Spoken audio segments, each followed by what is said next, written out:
a sinalética energética para a psique pessoal, o acoplamento energético, a soltura do energossoma pessoal, as 40 manobras básicas com as energias conscienciais, as blindagens energéticas, a concha energética protetora, a coraça protetora do ser desperto, o escudo energético de proteção.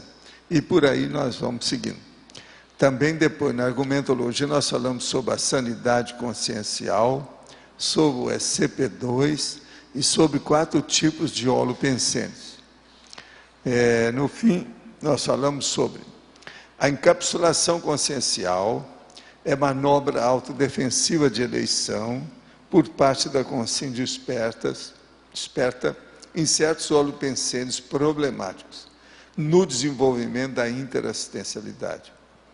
Qual a relação da encapsulação consciencial com você? Você já se sentiu encapsulado? Por você ou por outrem? Eu quero dizer que no azeite está ali a gota não miscível. Miscível está escrito errado. É SC, aí está com 2 S. Agora, esse é um verbete 1116, tem 4 páginas, 41 alogias e 8 máximas. Eu não sei se bate aí com vocês, está certo? Eu confio em vocês. Hein? 48. O meu achei 41. Pois é. Agora aqui pergunta. Estou a 10.022 quilômetros de Foz, na Europa. Já tinha várias vezes comprovada a relativa não existência espaço-temporal da condição energética via exteriorizações, telepatias, evocações ou parapsiquismo. Na tertúlia de ontem, pude perceber claramente, ao vivo, essa condição de acoplamento à distância, percebida com alguma das consciências atendidas, ao escutar os comentários efetuados pelo professor. Nesse caso, qual a necessidade dos pseudófitos nos cursos de campo avançados? Olha, o caso todo é o seguinte, a pessoa tem que se inteirar da realidade da energia. Quando ela se inteira, ela vai ver que tempo e espaço desaparecem, porque a energia funciona ao nível do processo consciencial. Então a coisa é por aí. Você comprovou um fato que nós já tivemos, da outra vez alguns comprovaram, vários já vieram falar comigo também.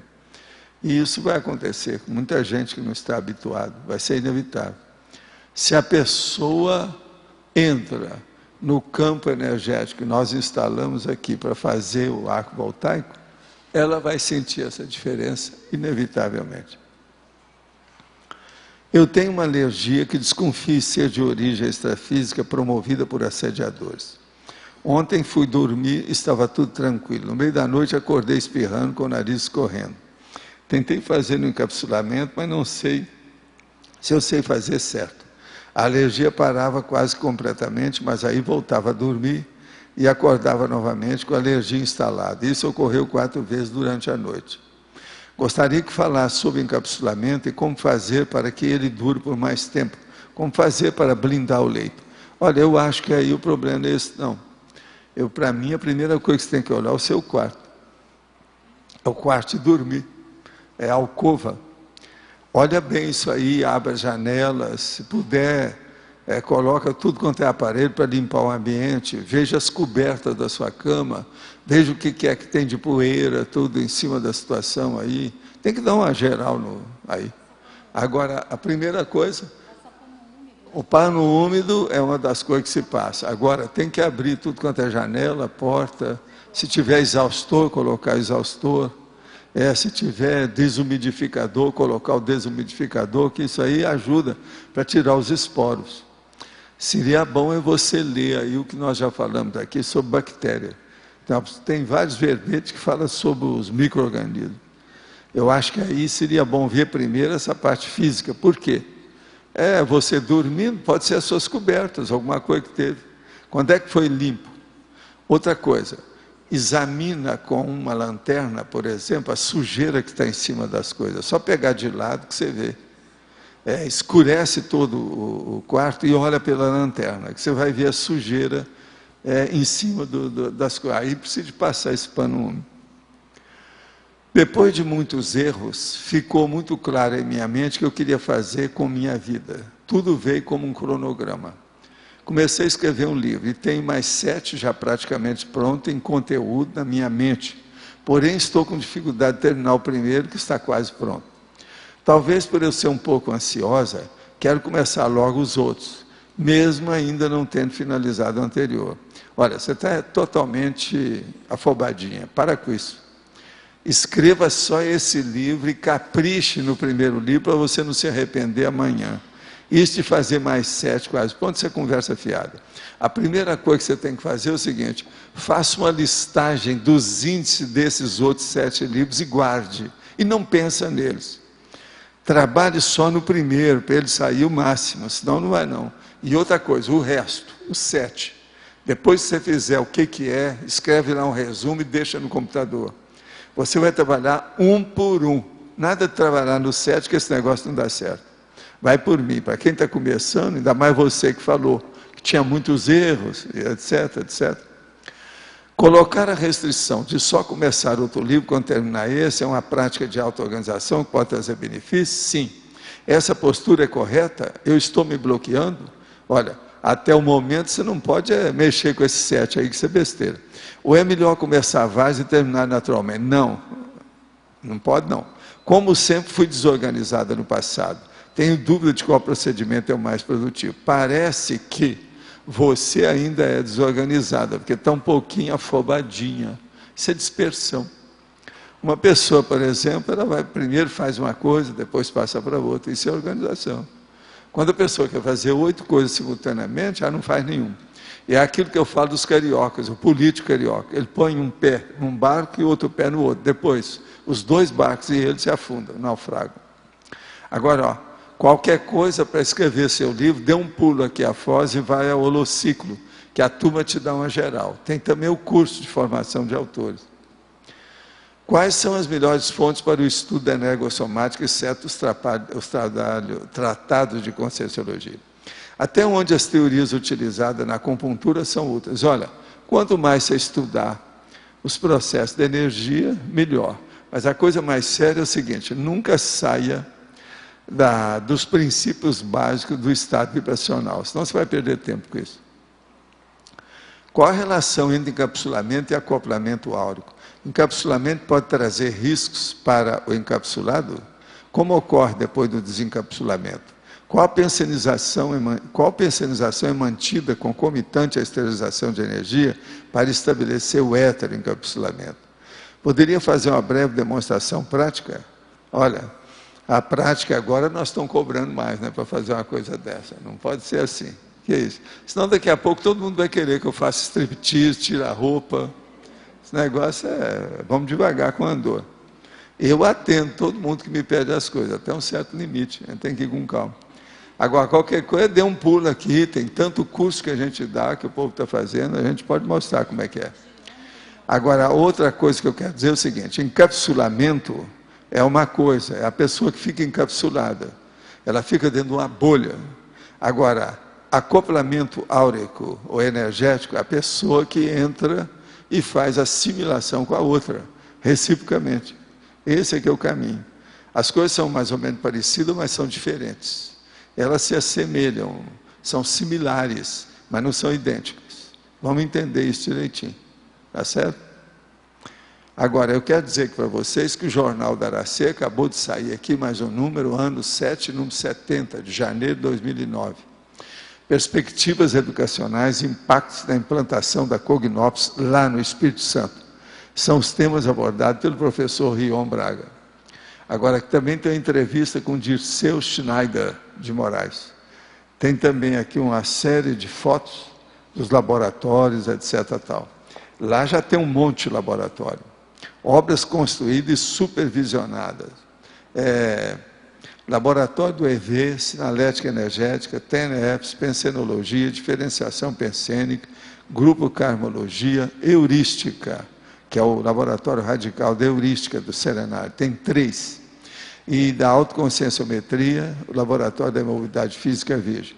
Além disso, já tem 13 unidades dos chalés, 2 offices, 4 unidades de Basicom. A obra de infraestrutura elétrica, esgoto, sistema hídrico e estrada. E sala de apoio aos laboratórios. Fora as plenárias, casa do pesquisador, casa do caseiro, lavanderia. Tudo isso já está feito lá. Vocês veem que eles estão fazendo realmente uma Cognópolis. É um verdadeiro bairro lá, a situação. Só que tem que lá eles ainda não arrumaram, foi aquela estrada. Eu estou falando, pedindo para os amigos tudo para ajudar. Que a estrada é a maior dificuldade lá da área toda da Aracê. Eu quero dizer para vocês que aqui do Instituto Chico Xavier me mandaram uns dados, corrigindo alguns dados que eles mandaram sobre o número para ajudar do Banco do Brasil, da agência, a conta que está lá. Se alguém quiser ver, tem que mudar o número. Sobre o Instituto Chico Xavier, eu quero dizer para vocês que pode ser que daqui a um ano e meio, nós devemos aparecer em Uberaba. Pode ser que o ano que vem, a turma aí está querendo que a gente vá lá, que eu vou ter o jubileu meu de medicina. Vamos ver como é que isso vai acontecer. Pode ser que seja em setembro do ano que vem. Aí eu vou lá, que é uma das coisas que eu quero ver, justamente o Instituto Chico Xavier. Vamos ver como é que estão funcionando, o que é que vai ter daqui até lá. É um ano e meio. Agora, aqueles que puderem ajudar, qualquer coisa, é só chegar aqui que eu tenho os dados. Sempre eu trago na tertúlia os dados para a pessoa ver. Hoje eu quero também falar uma coisa para vocês aqui. Existe aqui um blog que é linguadetrapo.com, o direito ao contraditório. É do Hélio Eduardo Lucas, que é aquele jornalista que eu já coloquei até numa das bibliografias minhas aí da tertúlia. Ele aqui no blog de ontem, ano 7, edição 5.275, segunda-feira, 16 de fevereiro de 2009. Ele está falando aqui no meu nome, o processo do CAEC, os problemas do meu amigo aí, o Paulo McDonald, que é o prefeito da cidade. Está falando o doutor Roberto Almeida, que é o diretor do hospitalão aí grande. E também está citando uma das frases que eu já falei na tertúlia. Isso mostra que o Língua de Trapo está vendo a tertúlia.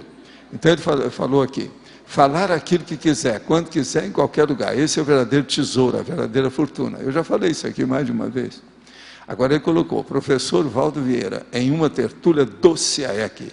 Aí ele pôs, pitaco, viro como língua é rico, que ele tem liberdade de falar o que bem entender. Agora, então, quero deixar aqui registrado o meu agradecimento ao meu amigo jornalista, Língua de Trapo, pela citação e a referência às tertúlias em seu blog de ontem, dia 16 de fevereiro.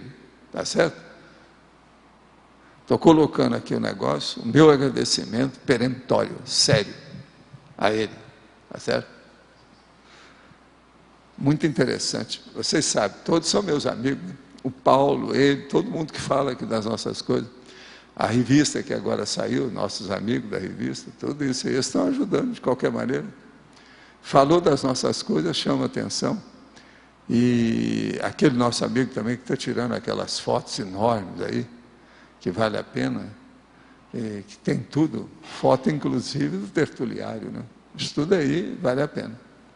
Você sabe, eu tenho amigos, alguns bem patológicos e outros menos patológicos. Esses são vocês. Você está entendendo? Isso é a minha evolução dentro do processo. Agora, eu me considero dos mais patológicos, porque eu crio problema, levanto a poeira com todo mundo. A minha vida é isso. Todos são meus amigos. Eu não tenho inimigos criados por mim ou mantidos por mim. Todo mundo são meus amigos. Se alguém considera inimigo, o problema é de lá, mas não é comigo. Eu, dentro de mim, estou tranquilão. Minha consciência não tem problema sobre isso aí.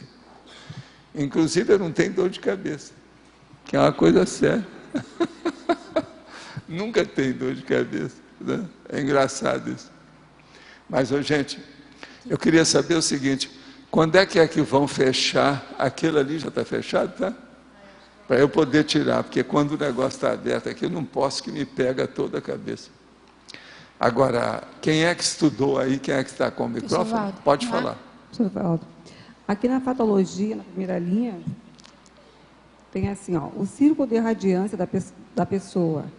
Aonde que está? A primeira linha de parapatologia. O círculo de radiância da pessoa, sim. E a fotosfera parapsíquica. Isso seria sinônimo de energosfera? É a mesma coisa, é aquilo, a radiância da pessoa, todo mundo tem, né? Tá. Se dizer. Então, na sexta linha, você podia comentar ali a energosfera pessoal no encapsulamento, quais seriam as características dessa energosfera quando está encapsulada? A energosfera pessoal, ela é o seguinte, ela fica circunscrita, é como se criasse uma película em torno da situação, entende como é que é? Ela fica circunscrita dentro da situação ali, da energia, a energia rodando. É visível? É visível? Não, às vezes não tem nada, a pessoa é sensível, a pessoa sente isso, ela vê que ela está. E outra coisa, dá uma certa tranquilidade, pacifica, tranquiliza, entende? Isso é importante. Mas uma pessoa que esteja observando de fora, externa, ela pode perceber que a outra está encapsulada? Às vezes, olha, em matéria de parapsiquismo depende da percepção da pessoa, tudo é possível. Eu nunca vou dizer que não, porque às vezes você está trabalhando com um serenão e está sabendo tudo. Muito difícil. Agora, no normal, a maioria disso, nem a pessoa que está encapsulada está sabendo que está encapsulada, isso é a maioria. Encapsulamento é um dos assuntos mais obscuros e desconhecidos e ignorados pela população em geral, em matéria de energia.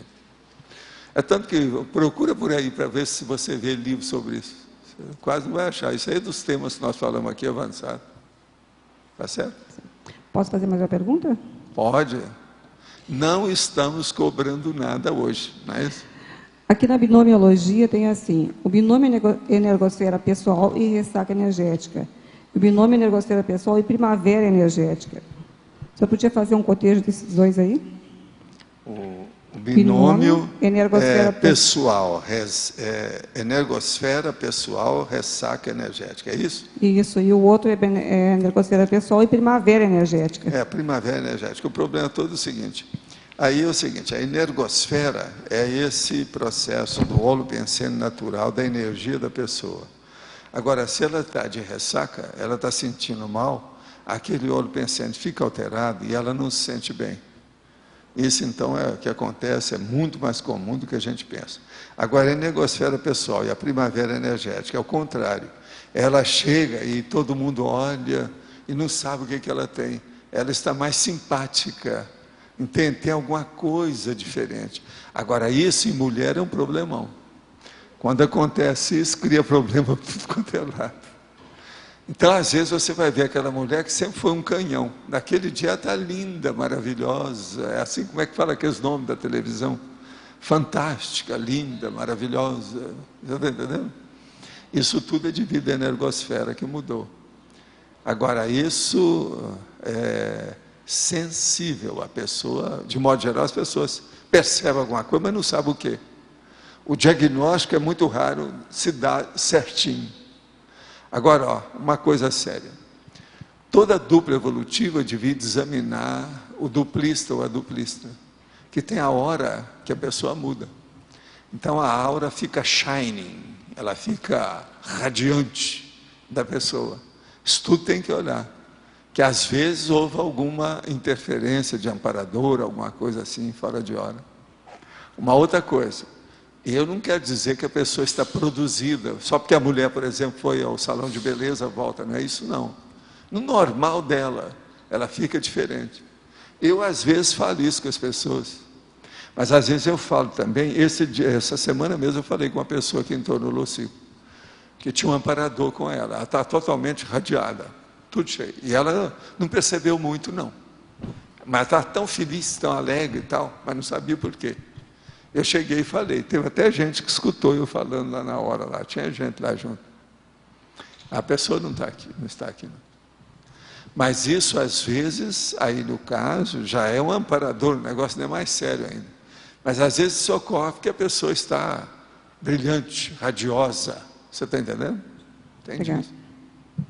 Valdo, na estrangeirismo aqui na página 44, esse primeiro binômio aí, para microchip Para-microchip e encapsulação energética.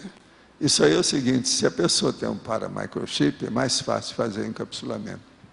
O problema é só isso. É só isso. Tem uma relação, né? Mais fácil para desencadear as coisas, tudo que é coisa de parapsiquismo. Entende? Agora, isso aumenta demais as defesas da pessoa. Vale a pena. Mas ele potencializa como aí? Porque prepara, está tudo preparado, é só tocar naquilo, quase sempre desencadeia tudo. Agora, Tem várias coisas que facilitam isso. O macrosoma, para microchip, a projetabilidade lúcida. Quem tem, por exemplo, a projetabilidade lúcida de consciência contínua, já passou por isso. Quem já teve, por exemplo, o fenômeno da cosmoconsciência com lucidez. Quem faz assistência em matéria, por exemplo, de TENEPS, já veterano. Tudo isso são fatores que participam da predisposição ou do encapsulamento feito pelos benfeitores. mas vamos dizer assim, ele já tem um planejamento do para-microchip, uma programação voltada para Não, isso porque o também, para-microchip quase sempre, Ou dependendo do em jeito geral? dele, ele mexe com o parapsiquismo. Então, Se ele mexe com o predispõe tudo. já vai mexer com tudo aí. Entende? Vale a pena. Professor, por favor, aqui na página 47, grupalidade.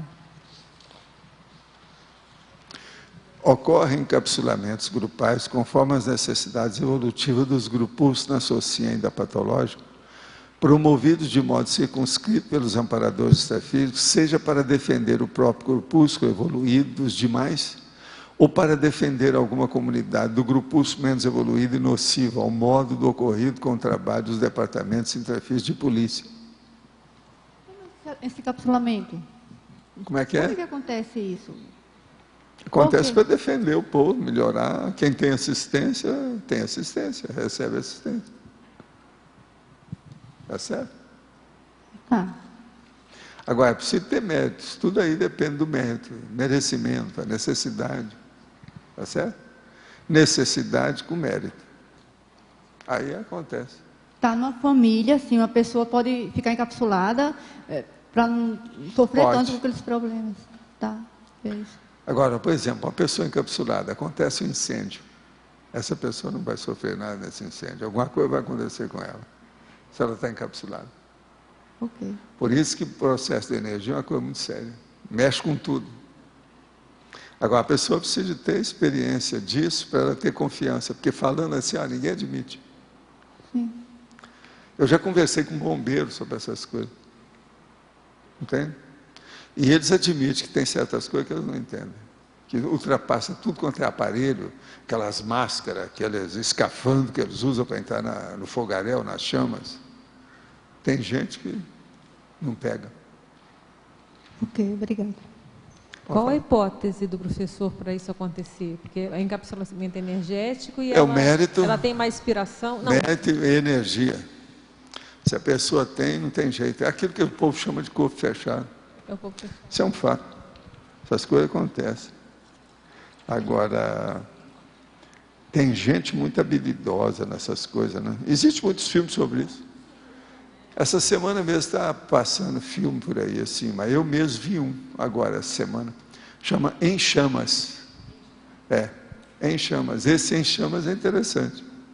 É filme comum aí, muita gente já viu. Que vê o processo da pessoa se defender lá dentro com tudo quanto é máquina, a situação toda, do jeito que é, e os crimes que tem em cima daquilo, em cima dela, que é bombeira, desde menina, desde mocinha, ela começou a se interessar pelo assunto. Agora, é interessante que é um negócio dos italianos lá, um restaurante. É interessante o filme. A pessoa é sempre autoconsciente, Valdo, dessa proteção que ela instala isso aí na hora? Nem como sempre. Nem sempre, né? Ela, às vezes, faz muita assistência, uma pessoa boa. Por sim, exemplo, um aí já tem bombeiro, amparo, muito bom. já tem Ele, amparo. geralmente, tem muita coisa Aí nesse os amparadores sentido. entram, então, para proteger a pessoa, né? Agora, isso aí ajuda. Tá. Energia, gente, é capaz de fazer tudo, porque essa vida é energética. Tudo que funciona aqui, a energia influi. Se há um domínio do processo de energia, sai de baixo, aquilo toma conta. Senhor Valdo, na página 45, na binomiologia, queria aprofundar um pouquinho mais no binômio encapsulamento e forma holopensênica. Encapsulamento e a forma holopensênica. O problema todo é o seguinte: uma pessoa que ela vai viver num lugar que ela tem uma forma holopensênica forte do passado dela, ela vai potencializar o processo do encapsulamento, que já está predisposto uma coisa junto com outra, você está entendendo? Junta a fome com a vontade de comer, isso aí potencializa, engrandece, dá mais força, a mão na roda. Se é numa região onde eu já vivi em vidas passadas, sim, e eu acesso aquilo lá, eu consigo encapsular não, naquele lá ambiente. naquele lugar que eu estou falando, a pessoa vai ter mais encapsulamento, é mais fácil para ela, é óbvio. Mas É nem energia. Uma energia que sobrepõe sobre outra, ou que instala junto. Entendeu?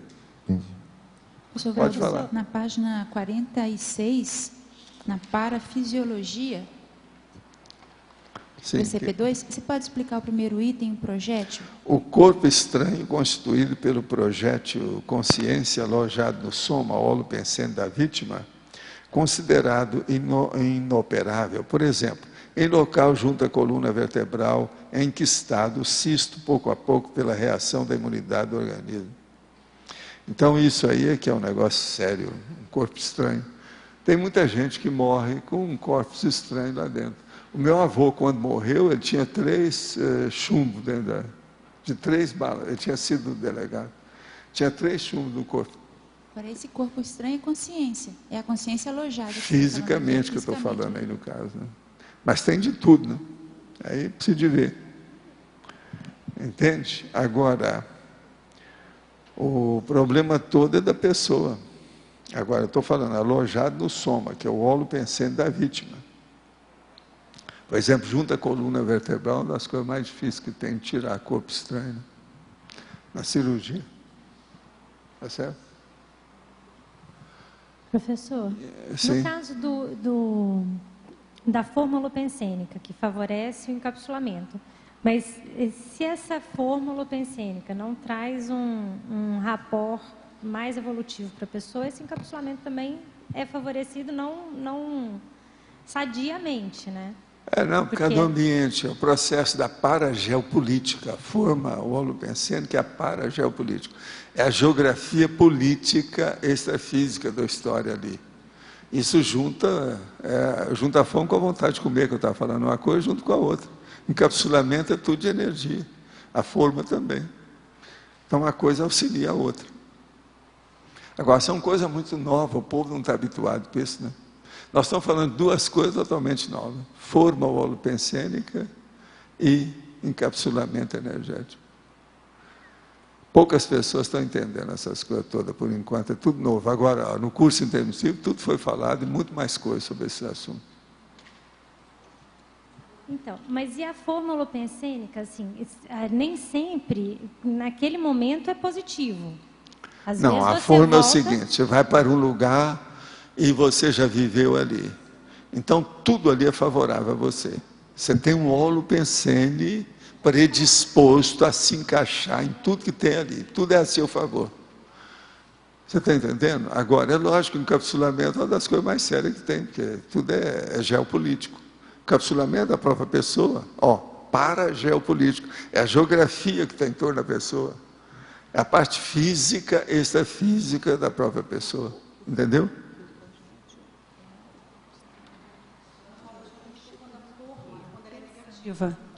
A pessoa que, por exemplo, você falou, a pessoa que não tem uma problema forma com negativa, mar. a pessoa já vem, ela já é negativa, não está falando nisso. Ah, sim. Ela só vai ficar encapsulada aí se vem alguém encapsula para ficar livre dela. Ah, lógico, um Isso é parador vem outra para coisa. O que eu estou falando aqui é só no positivo. Agora, o negativo é o óbvio. Mas a pessoa nem está sabendo disso, não adianta a gente falar nisso. Tem que falar no positivo e nas possibilidades que existem, para quem quiser. Não é isso? Val. Certo? B, Val. Grace. Não sei se você se recorda daquela vez que a gente teve um acidente de carro feio quando eu estava lá no Rio. Como é que eu não estou ouvindo? Nós tivemos um acidente de carro feio quando a gente estava no Rio de Janeiro. Eu, Tadeu, meu pai, todo mundo. Sim. E o que aconteceu? Na noite anterior, antes de ter o acidente, eu tive uma projeção e eu vi aquilo claro. Eles me colocaram um manto. Era uma reunião, eles vinham, me colocavam um manto. Esse manto poderia ser encapsulamento. Você que percebeu como... O povo o povo percebe como se fosse uma cápsula. Tem gente que pensa que é uma cabine telefônica. O outro acha que é aquele sobretudo. Tá, opção de coisa. Tem gente que acha que é um chapéu. Então é algo que pode ser posto Agora, tem antes. uma mulher muito granfina lá do Rio, que uma vez chegou para mim e falou assim, olha, eu estou com um diadema. Era um encapsulamento.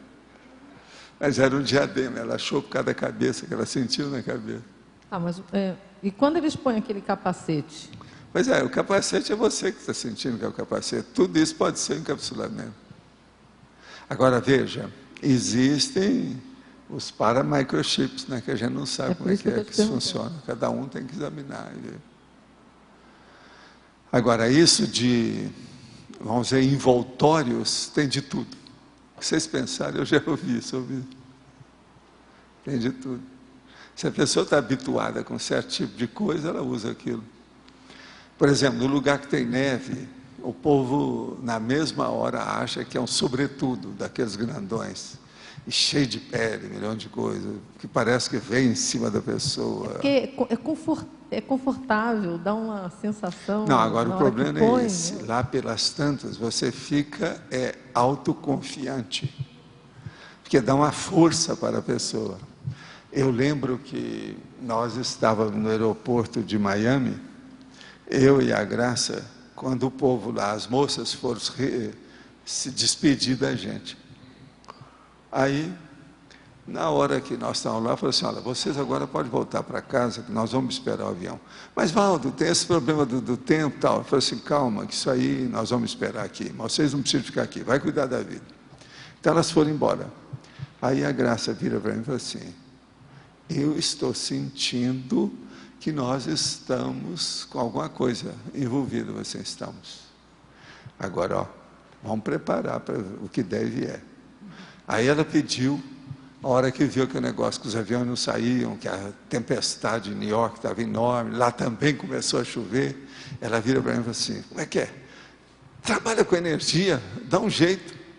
Aí eu fui para lá, comecei a trabalhar. Depois de alguns minutos, com o processo todo, a hora que eu resolvi voltar para o banco onde ela estava com as crianças, um cara já chegou já falando, olha, a tempestade em New York está começando a parar, aqui também parece estar amainando, nós já vamos começar a chamar o primeiro avião para ver o que é.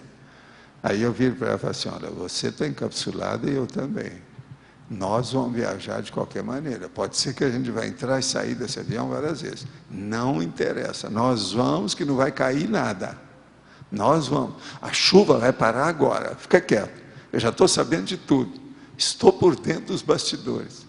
Tudo aconteceu do jeito que nós falamos. Agora veja, chegamos em New York, 6 horas depois que a gente chegou, vem a Torre Gêmea, aquele negócio todo, aquele mau cheiro, cheiro de cadáver no ar, aquele troço todo que nós estamos lá perto. Aí nós saímos e a Graça toda saltitante. Aí eu vou ver aquela loja ali, não sei o quê, falei assim, ó, pode ir que eu fico aqui na porta, não tem nada. Para ela, por causa do encapsulamento. Agora depois vieram os anúncios, tinha que fechar as janelas todas por causa do negócio, que fazia mal para a respiração, tudo isso. Nós ficamos uma temporada, andamos um pouco na história para ver a situação toda. Eu conversei com algumas pessoas, a gente viu sapato novinho, tudo quanto era lado em Manhattan, na rua, que era o povo que tinha saído de lá, né? Aquilo foi milhares de pessoas. Matou só menos de 3 mil, mas foram milhares. Aquilo mexeu com muita gente, era gente demais na rua. Uma loucura aquilo. Agora, a gente encapsulado, numa boa. Eu vi, conversei com o japonês, conversei com o negócio, comecei a estabelecer as coisas, o que podia acontecer, como é que era. E eu ainda falei assim, ó, para mim vai ter prédio que daqui um tempo vai cair alguma coisa, por causa da vibração dos aviões. E aconteceu do jeitinho que eu falei. Ninguém percebeu isso na hora, mas é que eu estava totalmente frio para fazer a análise das coisas, sabe como é que é? Agora, os aviões davam um piquet no meio da rua, no meio daquelas avenidas. O negócio era um negócio assim, ó, isso vai vibrar tudo aqui, vai criar problema. Agora começou a cair, foram fachadas de prédio. Tem até registro nos jornais, saiu e tal. Logo depois disso. Agora, tudo isso é encapsulamento. Agora, o melhor é isso, a graça... Você está entendendo? Como se não houvesse nada. Nós sofremos acidente, depois que acabou o acidente, estava todo mundo euforim. O negócio foi brabo, a gente olhava assim, não é possível. Calmo, todo mundo calmo, tranquilo. Agora, esse negócio tudo existe, né? Essas coisas, tem muita assistência. E acidente também. Olha o meu caso de acidente. Eu rachou a cabeça toda, sangue tudo quanto é lado, o olho aqui, o nervo óptico solto, essa coisa toda.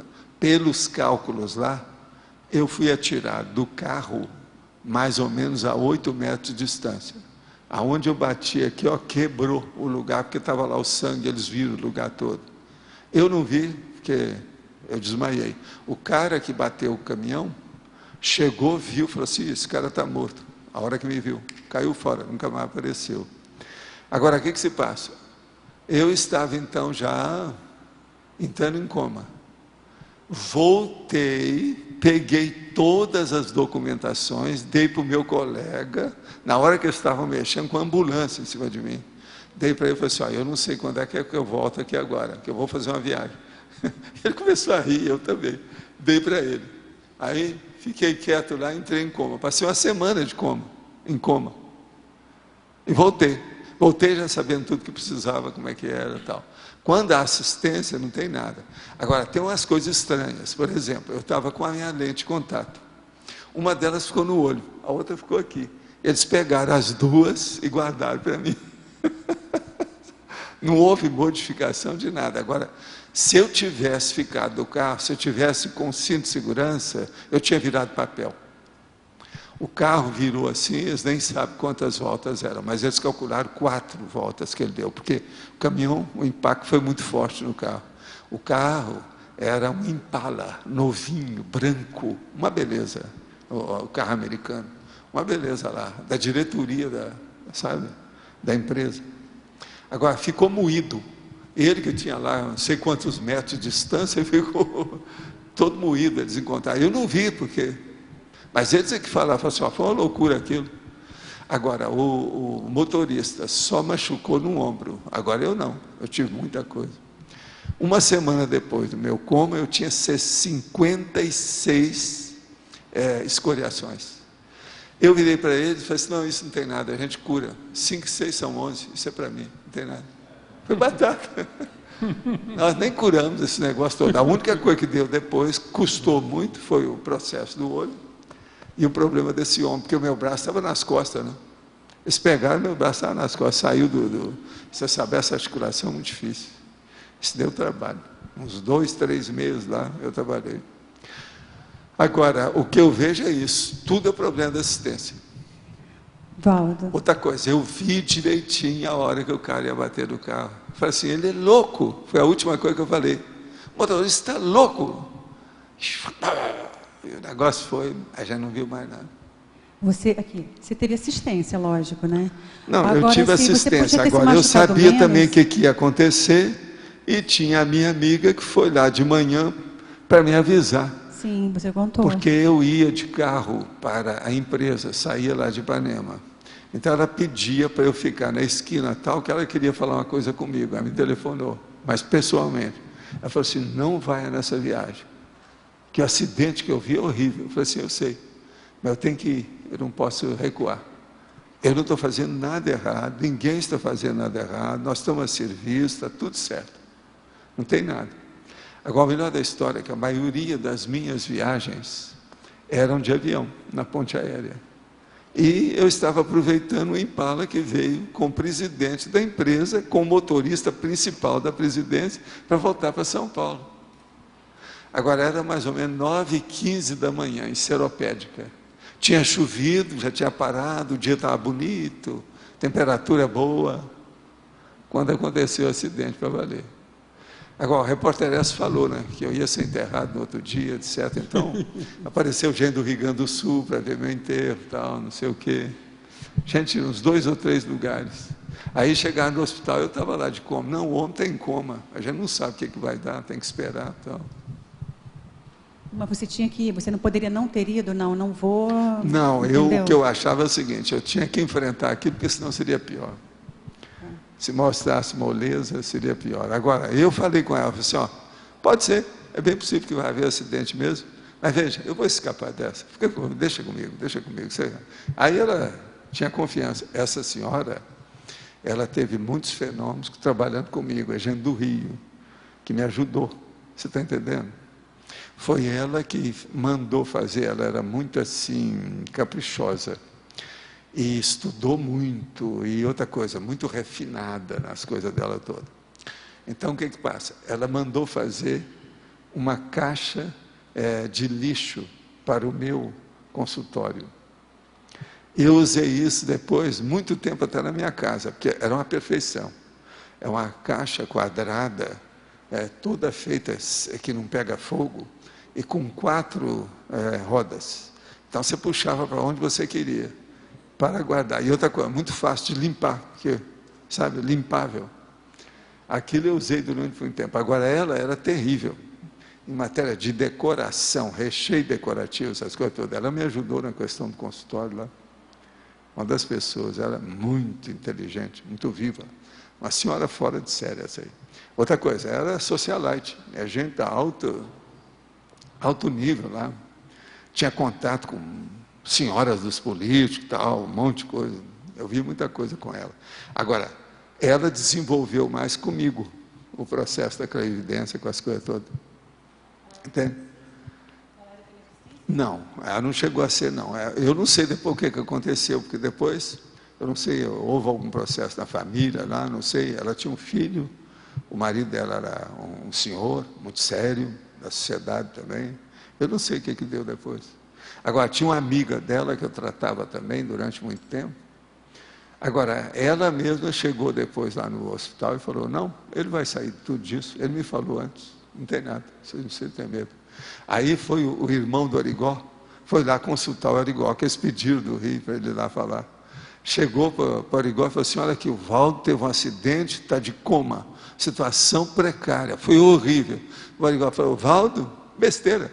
Deixa, que ele vai sair disso. Isso aí é fichinha, bobagem. Besteira, isso é Arigó. Preocupa com isso não. Ele sai dessa, besteira. Isso é bobagem. Aí vem o Eli, o irmão do Arigó, sabe, depois contando para mim, falou assim, eu fui falar com meu irmão, foi uma decepção, eu estou pensando que ele fosse. Falou que nada, eu. Entendeu? Valdo. Isso era o jeitão do Arigó mesmo. Ele é assim. Aqui ainda. Mas não é como se, de repente, você funcionasse como o queijo da ratoeira, para o rato poder vir? Não, lá o problema todo é que lá foi para apaziguar o negócio, porque aquilo envolvia milhares de pessoas. Nós estávamos fazendo um trabalho que depois ia mudar no processo da empresa, e eu estava bem no foco da situação. Aquilo aliviou. Você sabe que às vezes você paga um pedágio, né, para o trabalho que você está fazendo.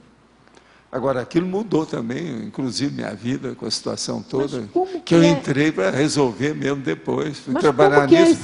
Vários anos eu tive que trabalhar para acertar tudo lá, mas foi o máximo. A gente conseguiu todos os objetivos. Tá, mas como que é esse alívio? Por quê? Você já pensou, se eu estou no meio desse povo, é porque eu tenho culpa no cartório, é meu processo do passado.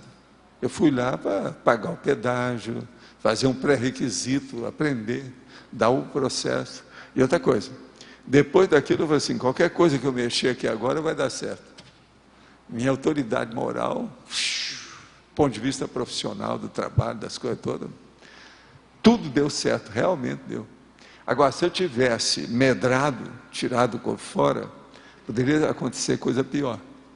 Porque se eu mostrasse fraqueza, que aquilo ali envolvia muita gente. São milhares de pessoas que estavam lá. Agora, ó, eu não sei exatamente o que aconteceu. Depois que eu dessomar, eu vou ver os detalhes disso. E encontrar com os resquícios, o que deu, como é que foi, etc. Eu só sei que eu fiz o que eu pude. Entende?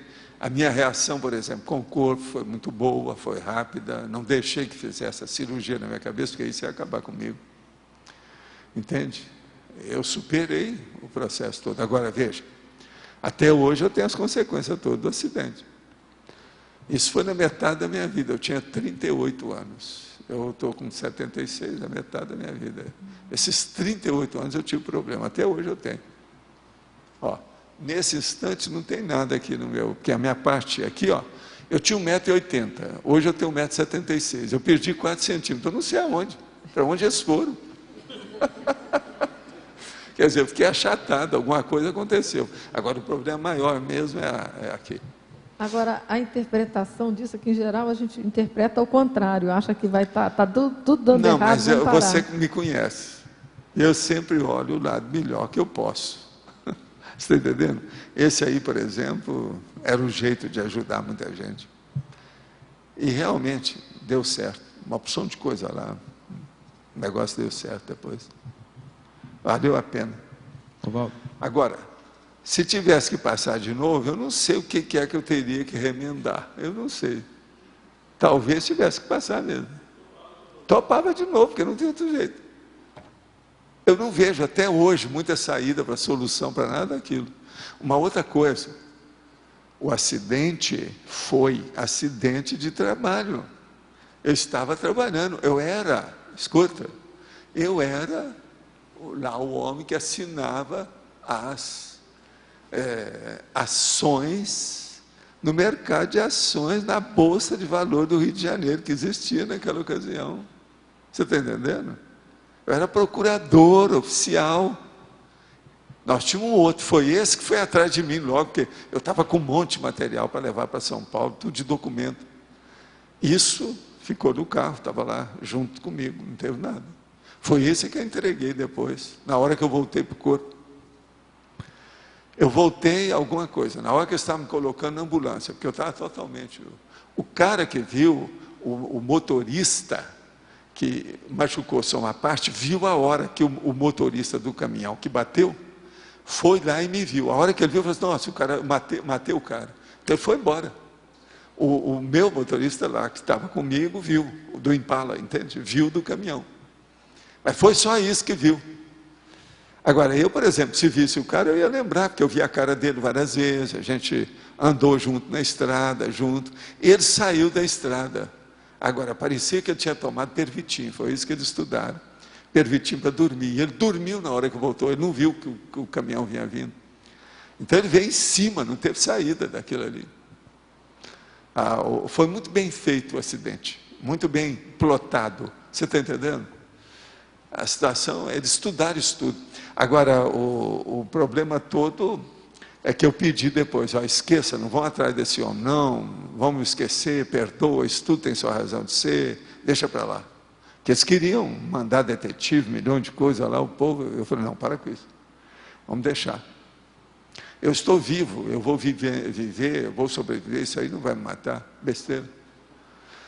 Agora, a hora que eu chego e tiro 17 remédios, 14 remédios, jogo fora e tiro todos a fiação, a cablagem que estava em cima de mim, o povo todo achou, ele ficou louco, coitado, é um negócio, derrame na cabeça dele, está totalmente doido. Aí a salvação foi meu irmão, aquele que esteve aqui, que perguntaram para ele, não, como é que ele está? Não, ele parece doido, ele falou que vai para casa, que daí uma semana que os médicos vão lá e dão uma olhadela nele, que ele vai ficar bom. Eu falei assim, pode, é o normal dele, pode deixar. Então ele não está doido? Não, isso é o normal do meu irmão. Ele é assim mesmo, ele sabe o que ele está falando, pode seguir. Isso me salvou. Porque eles estavam querendo, tinha lá 3 médicos, já tinha decidido, tudo com junta médica, tinha decidido abrir minha cabeça. Falei assim, comigo não, violão. Agora, ó, foi uma senhora experiência. Agora, essa, em matéria de saúde, foi a pior minha, né? Isso aí foi pior do que o meu infarto, porque o negócio foi sério.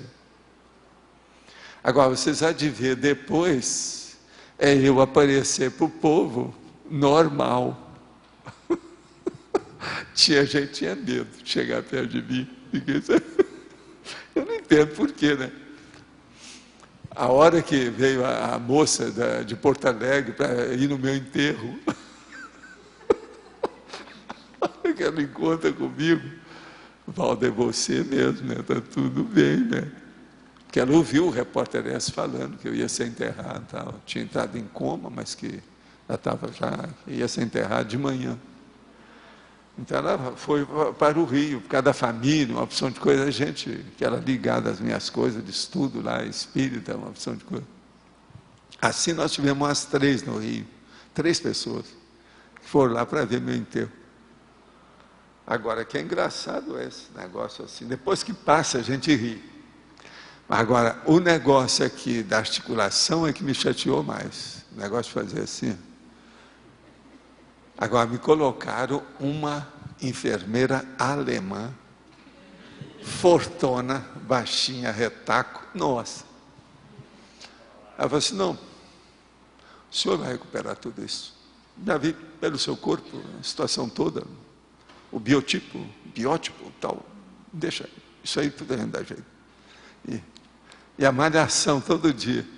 Foi uns 2 meses de sofrimento da fisioterapia. Porque essa articulação, gente, é a das mais complexas que tem no corpo e das mais difíceis que tem de recuperar. Agora, como isso aqui desligou tudo, eu aprendi, né? Do ponto de vista médico, eu aprendi muita coisa. Agora, a coisa mais importante foi com os médicos. A hora que eles levam lá para casa, eu pego 14 remédios e jogo fora. Na hora que eu ia julgar o 15º, que era o Bezerol, eu falei assim, não, esse você fica porque você não vai aguentar essa dor. Toma esse negócio aí que vai ajudar. Eu falei assim, ó, em homenagem a vocês, eu deixo isso aqui. Aí deixei para a moça que estava lá para tomar conta de mim. Dei para ela, fala aqui, se eu precisar, a gente pede. Aí eu viro para ele e falei assim, daqui uma semana vocês trazem os especialistas que vocês queiram.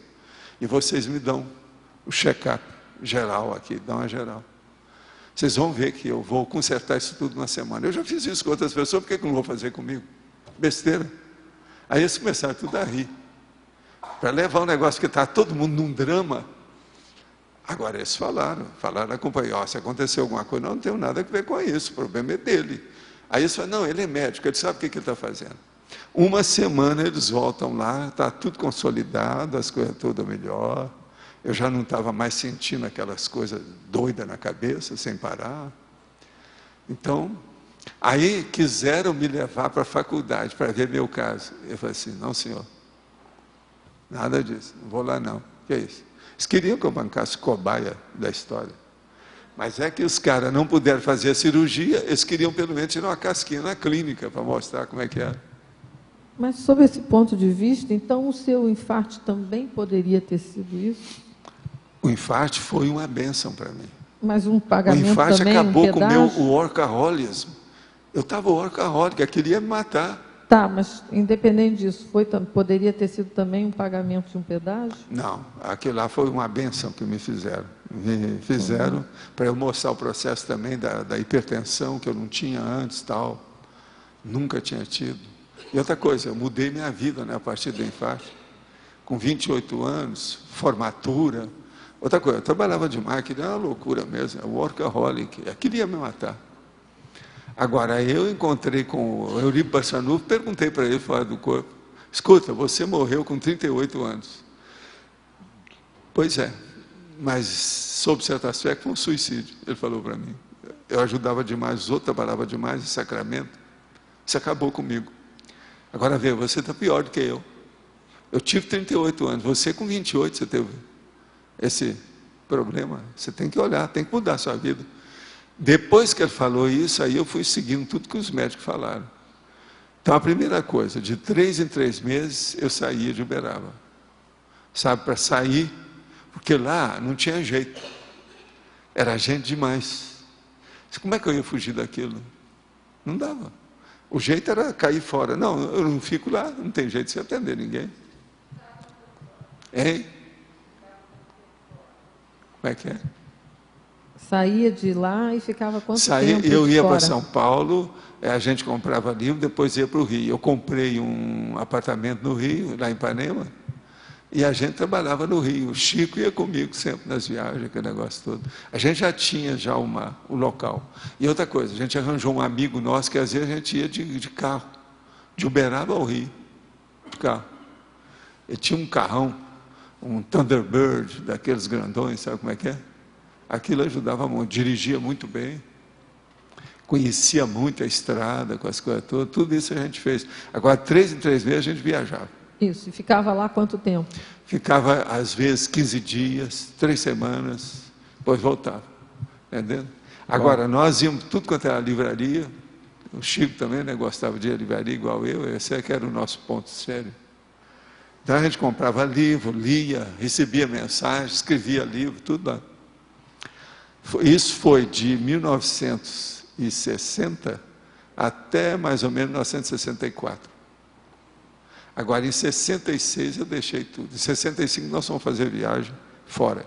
Então eu fui levar o Chico para Estados Unidos, Europa, aquela coisa toda. E em 66 eu deixei tudo. Já estava na hora, né? A minha ideia era ter saído até antes. Já era desde 64. Mas alguns dos compromissos, situações, eu vi que não valia a pena, porque eu não podia desfalcar, né, o trabalho que estava em andamento. E eu estava certo, porque essa instituição existe até hoje e está funcionando em alto nível. O povo está tudo lá, essa que nós criamos. Eles ajudam muito, fazem muita assistência, né? Está com aquela coisa toda, mas ajuda muita gente lá até hoje. Então, é isso que eu falo para vocês. Energia é coisa muito séria. Agora, todos esses acidentes, doenças, essa coisa toda, isso me ajudou demais. Porque tudo meu eu anoto, tudo eu registro, tudo eu faço comparações, eu faço associações de ideias. Isso acaba é o problema da dissociação. Você tem uma ideia aqui, acontece um fato aqui, você junta, você tem outra ideia aqui.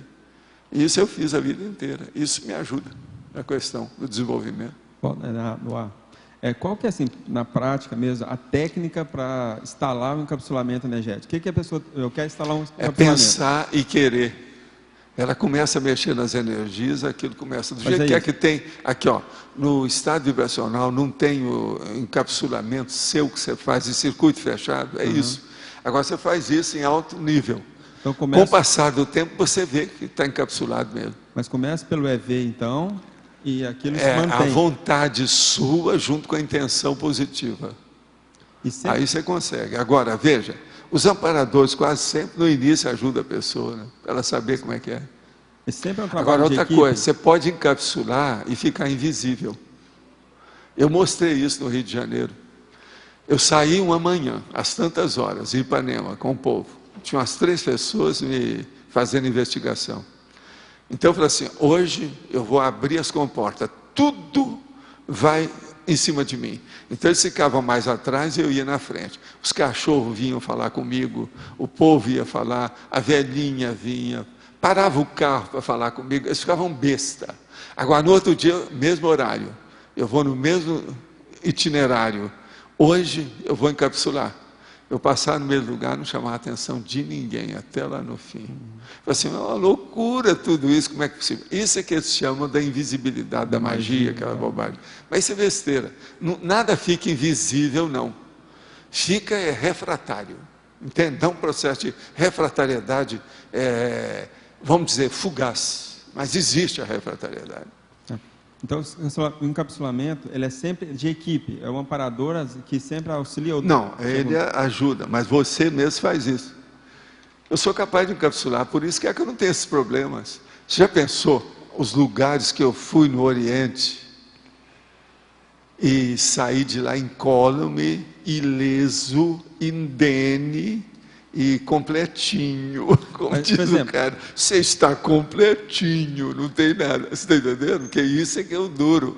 Os lugares que eu já fui, não é fácil. Mas, por exemplo, esse de Nova... Por exemplo, o problema lá do bar da Liga Vermelha, em São Francisco, que os caras, 2 horas em diante, eles dançavam em cima das mesas. Aquilo era uma loucura. Eu entrava lá e saía tudo. Las Vegas. Eu passei Las Vegas com o negócio todo. Pelo contrário, eu fui mexer na slot machine que não estava funcionando, joguei energia nela e ganhei o jackpot. Quer dizer, então o problema de energia é uma loucura. Agora, por exemplo, Las Vegas. E eu só falo, ó, se alguém quer ir a Las Vegas, ou se quiser ir em Macau, é outro lugar também bravo, só deve ir sabendo mexer com as energias. Principalmente essa nossa turma que está desenvolvendo, está aí trabalhando com energia, nas dinâmicas. Não vai nesse lugar sem nada não, cuidado. Que pode acontecer besteira. Mas, o ambiente não é fácil.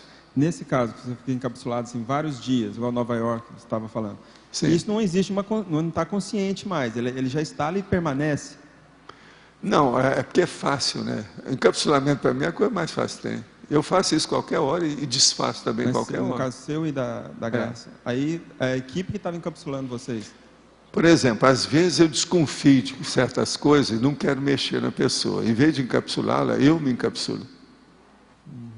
Às vezes vale a pena. Entende como é que é? Então, no meu caso, por exemplo, eu quero me encapsular. Eu começo pelo estado vibracional, vou mudando meu pensamento. E pensa bem e olha, a sua intenção tem que ser boa.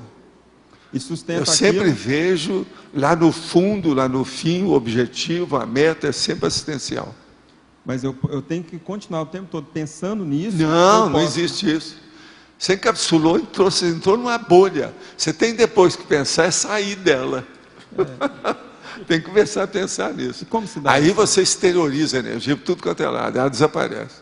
Ela se desfaz. Porque quase sempre é uma bolha que a pessoa tem. Ela está numa bolha. Agora, ó, depende da condição e do dia, você vê que a sua bolha está de um tamanho ou de outro. Ela é diferente. Depende do que é. Entende? Agora, por exemplo, às vezes eu posso me encapsular e colocar as pessoas dentro. Então eu crio um local de defesa. Não só para mim, como para as outras pessoas. Eu estou vendo que hoje nós temos aí gente muito séria que está vendo a tertúlia, né? Você está entendendo tudo que eu falo? Tá? Então tá. Tá ótimo. É a Sofia, né, Valdo? Não, é sabedoria para essas horas, né? Ela é a filósofa nossa, a Sofia. Não, filosofia. Quer dizer, a sabedoria. Você está entendendo? Agora, ela é a filha, a Sofia é filha dele, né? Dela. Mas olha, quem é que está com o microfone? É você?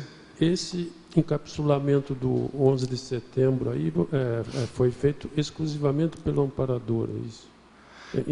Esse foi para uma equipe, nós estávamos lá com a equipe. Mas não houve vontade... Agora, eu virei para a Graça quando nós estávamos lá, assim, não vai ter nenhuma aula que eu vou dar, curso nenhum, que não vai dar nada. Eu falei assim, mas o que vai acontecer? Eu falei assim, você espera, fica quietinho que você está ótimo. Não, estou bem, não tem nada.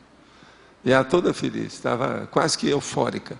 Agora, o encapsulamento, às vezes, dá euforia. Mas não houve vontade nenhuma tua, foi só do amparador? Não, é lá, porque o negócio, a hora que nós saímos de manhã, eu vi que ia acontecer alguma coisa. A hora que a gente saiu de casa, em Miami. É tanto que aconteceu pequenos contratempos com o povo que estava conosco, e eu só falei para a Graça, o resto eu não falei nada. Vai acontecer isso, não vamos falar nada, vamos viver, porque você está aqui, você vai ver como é que é. Agora, o Leonardo estava esperando a gente lá de madrugada. 3 horas da manhã que a gente chegou lá. Às 9 horas, começou o negócio das Torres Gêmeas.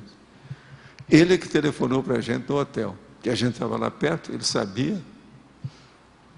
Mas o comportamento lá foi, vamos dizer assim, da maior frieza, assim, não se envolveu em nada. Comigo, você sabe, é aquele negócio que o Locha que me conhece. O Locha é a Graça que me conhece, ficar de avião. Ele sabe como é que eu reajo. Não, mas eu estou dizendo, por causa do encapsulamento, também a Graça ficou tranquila. Ali tinha que ser tranquila, sem nada, é como se não tivesse nada. Agora, depois ela viu, né? Aquele monte de coisa. A hora que ela viu aquele monte de sapato tudo limpo na rua, que o povo ia deixando, por causa da sujeirada de sair de lá do negócio dos incêndios. Outra coisa, você olhava na rua assim, ó, a rua estava tampada de fumaça. Você está entendendo? Tudo, parecia que uma bomba atômica bateu ali dentro. E no início ninguém estava sabendo mesmo ao certo o que aconteceu, o negócio não foi fácil. Agora, você há de ver o drama daquele povo caminhando, falando as coisas sem parar, outros tudo assim meio passado, andando descalço. Isso é um monte, eram milhares de pessoas. Tem umas fotos que mostram bem o povo correndo, era mais ou menos aquilo, nós ficamos na rua mesmo que está correndo. Mas você, durante o processo, os amparadores chegaram a te dar dicas sobre... Não, eu queria era estudar, né? Eu falei assim, ó, isso aí eu nunca vi na minha vida, vamos aproveitar. E eu mesmo comecei a lembrar, Bolas, eu já vi mais ou menos um monte de ditadura, com um monte de coisa, mas nunca vi no negócio desse. Isso aqui é um estado de guerra. Você de ver o que é isso. Vamos sair para a rua que eu preciso examinar. O primeiro que eu quero ver é o outro, sem ser o World Trade Center, o outro que era o Empire State. Agora, o que é? Eu falei com a Graça, garanto que já isolaram o Empire State. A hora que nós vamos lá, as ruas já estavam tudo isoladas. Eu falei assim, isso é um perigo, se for acontecer, vai acontecer alguma coisa. Então, vamos chegar lá perto e vamos ver o que vai dar. Alguns minutos depois nós estávamos lá, mas já estava tudo bloqueado. Aí a gente saiu, nós fomos dentro de Manhattan mesmo, mais perto do Central Park, para ver as coisas como é que estava. Fomos ver se arranjava algum lugar para comer, porque estava tudo em polvorosa, New York inteira, né? Manhattan inteira. Vamos arranjar um lugar lá para comer, mais distante. E é a situação. Agora, o hotel também, a gente fechou tudo, trancou tudo, para não entrar a sujeirada que estava na rua. Que na televisão estava falando sem parar, para trancar tudo, fechar tudo. Entende? Na proximidade, da onde nós estávamos, era nessa contaminação da poeira também. Né? Não, e outra coisa, eu não falava para a Graça, mas o cheiro era do meu departamento de anatomia de Uberaba. Você está entendendo? É o processo, como é que é? MML. Você está entendendo? IML. Era aquilo. Agora, a rua você via aquele cheiro de cadáver. Mas eu falava, não, está um mau cheiro aí, bravo. Tá. Mas o cheiro era de cadáver mesmo. Estava todo lá, mas assim, grande. São quarteirões e quarteirões com aquele cheiro, o vento trazendo a coisa, não era fácil. Agora, eu falei com ela, ó, vamos ficar aqui uns dias e depois nós vamos embora, porque agora vai ter problema com a aviação. E teve mesmo. Uma semana depois nós fomos embora para Barcelona, na Espanha. E não foi possível dar mesmo o curso, eu suspendi tudo, junto com o Leonardo, as coisas todas. Não pudemos fazer nada. Agora, o melhor da história. Uma das coisas que eu ia falar no meu curso era sobre terrorismo, insegurança. Terrível isso, né? Parece que eu atraí o negócio. Esse era um dos temas dos meus cursos. Val, gostei. O encapsulamento, quando você era criança, você já percebia isso? Como é que foi não, isso? Como é que você começou a perceber? Teve encapsulamento que eu não percebi. Mas a hora que eu descobri o negócio da monja comigo, eu comecei a ficar mais vivo, sabendo das coisas. Eu vi que isso era possível. Então, por exemplo, eu vou te contar. Eu tinha um primo que ele era totalmente assediado, mas bem alterado. Tinha mais ou menos a mesma idade que eu. Ele era meu primo pelo lado dos Vieiras. Mas, assim, primo do terceiro grau, você está entendendo? Afastado. Agora, teve uma temporada que ele estava na cidade e vivia, porque a família dele tinha uma pensão lá, umas coisas. Mas eu tinha que ter contato, que era meu primo, a gente estava dando como se fosse uma assistência, porque eu era mais da cidade, estudava mais, sabia mais das coisas, mas mais ou menos a mesma idade que a dele. É que eu estava sempre mais avançado no povo da mesma idade que eu. Então, o que se passa? Me pediram para ter contato com ele, brincar com ele, sair de vez em quando, aquela coisa toda. Então, um dia, eu vi que ele estava muito alterado, saí com ele para ir para uma matinha que tinha, logo saindo nas cercanias da cidade mesmo, sabe? Outskirt, como a gente chama, né? A periferia. E fomos lá. Aí eu vi que ele estava muito alterado, com as coisas todas, que aquilo poderia fazer alguma coisa. Então, o que eu fiz? Comecei a pensar na energia, mas não consegui fazer nada com ele. Mas fiz comigo. Quando eu vi tudo que ele fazia, nada me atingia. Não pegava nada. Eu falei assim, estou totalmente incólume, aqui não tem saída. Que seria aí, no caso, o corpo fechado. Então aquilo começou a me chamar a atenção demais. Eu falei assim, ó, eu já tenho então condição para isso. Eu não sei quem me ajudou. Alguém me ajudou. Mas o negócio não era fácil. Agora ele era muito esquisito. Ele subia nas árvores, pegava coco e jogava na gente. Pegava galho lá de cima que estava lá e jogava. Tudo dele era atrapalhado, tudo assim. Agora, nós estávamos com mais 2, então eu comecei a servir de escudo para todo mundo, para ver como é que dava para o rapaz não ficar assim. E nunca mais eu fui sair com ele.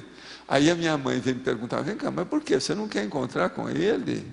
O que houve? Eu falei assim, ó, ele é totalmente doido, mamãe, não dá.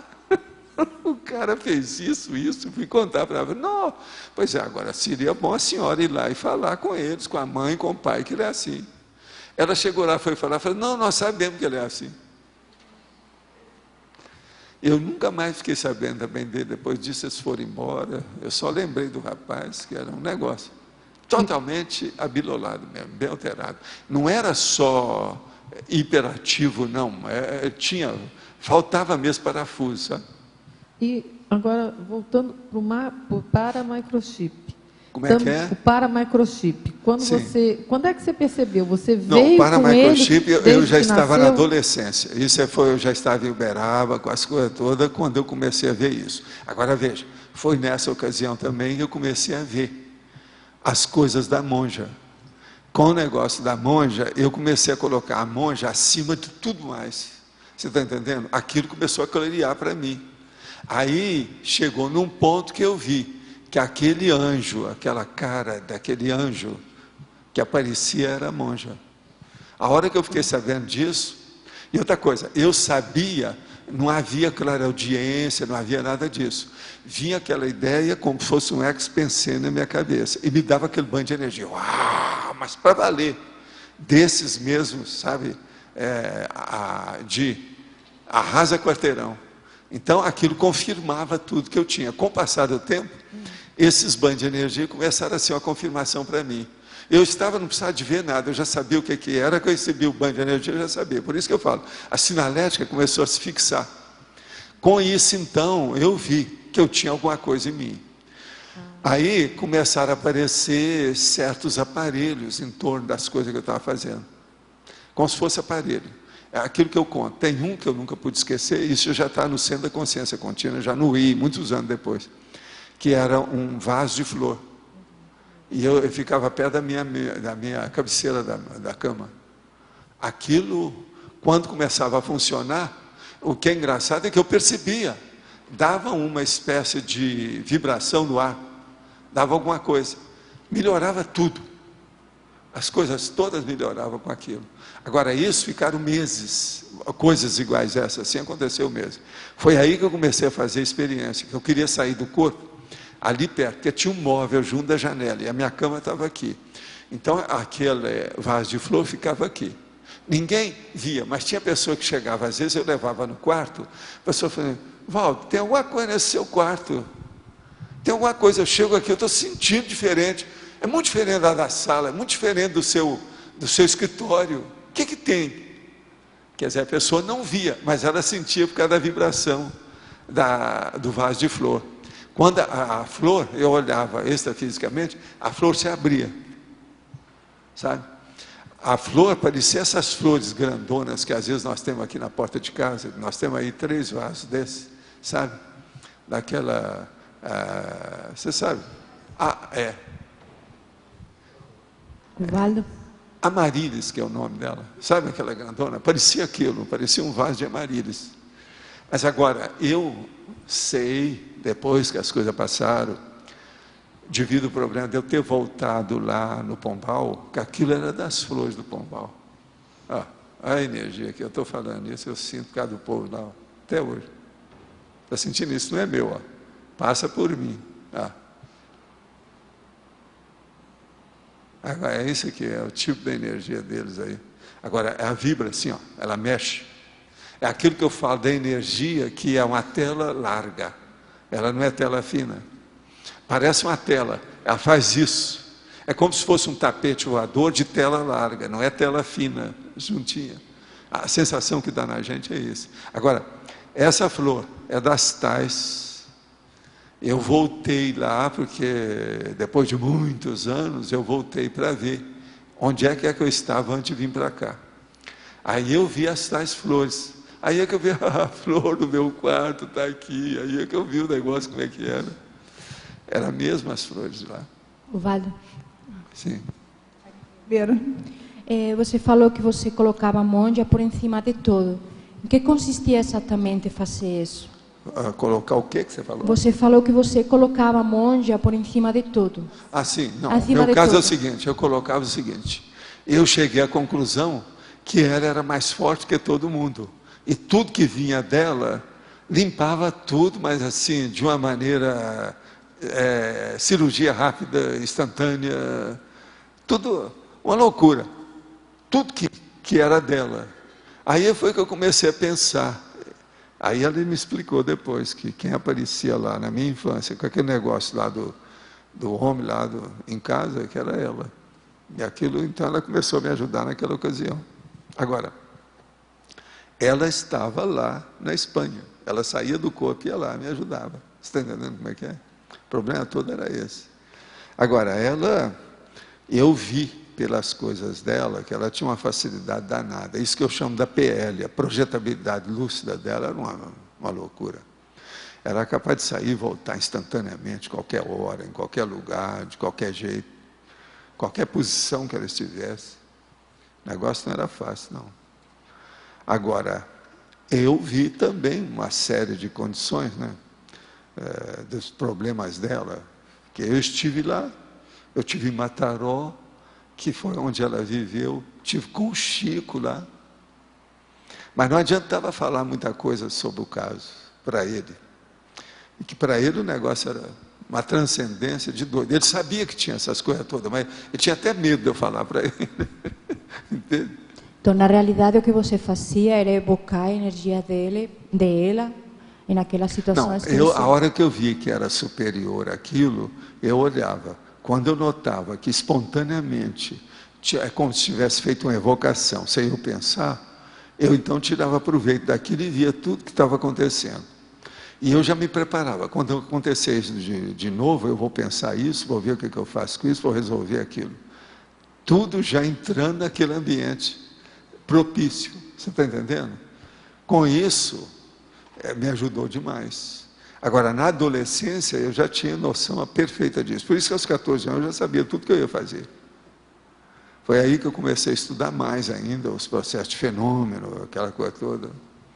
Agora, aí, o negócio era ter paciência. Não, eu tenho que ficar aqui, eu não sei quantos anos eu vou passar aqui, trabalhar, fazer essas coisas, estudar ao mesmo tempo e levar isso tudo direito. E a coisa foi. Fiz... ginásio, científico, odontologia e depois medicina. Tudo um depois do outro.